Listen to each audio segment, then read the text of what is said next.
مشہور ظالم حجاج بن یوسف ثقفی. یہ حجاج بن یوسف کون ہے؟ حضرت عمر بن عبد العزیز رضی اللہ تعالیٰ عنہ فرماتے ہیں کہ پچھلے امتیں اپنے منافق لے آئیں اور ایک ترازو میں رکھ دیں، اور ہم اپنے منافق حجاج بن یوسف کو ایک ترازو میں رکھ دیں، تب بھی ہمارا پلہ بھاری رہے گا.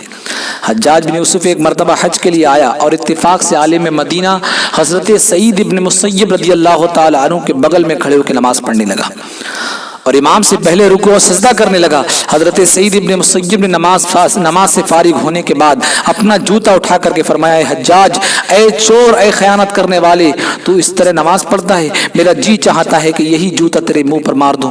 اس کے بعد حجاج دمشق چلا گیا، جو حجاز کا گورنر بن کر کے مدینہ منورہ آیا، اور فوراً مسجد نبوی میں حضرت سعید ابن مسیب رحمۃ اللہ علیہ کے درسگاہ حدیث، یعنی جو حدیث کی درسگاہ لگی ہوئی تھی، اس میں پہنچا اور کہنے لگا، آپ ہی نے حج کے موقع پر جوتا اٹھا کر کے مجھے نماز کا چور اور خائن کہا تھا.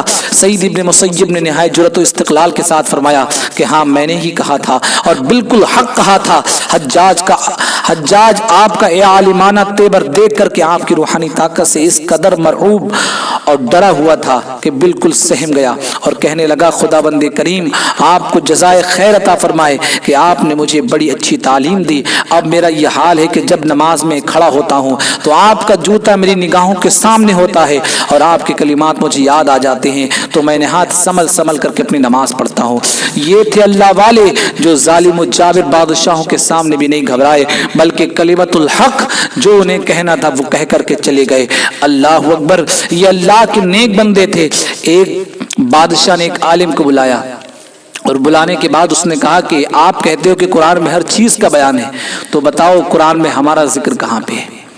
اللہ اکبر. جب یہ کہنا تھا، ان عالم دین نے برجستہ کہا، ان الابرار لفی نعیم و ان الفجار لفی جحیم. بے شک نیکوکار جنت میں ہوں گے اور بدکار جہنم میں ہوں گے. اب تو سوچ لے کہ تو نیکوکار ہے یا بدکار ہے. اگر تو نیکوکار ہوگا تو جنت میں جائے گا، اور اگر بدکار ہوگا تو جہنم میں جائے گا.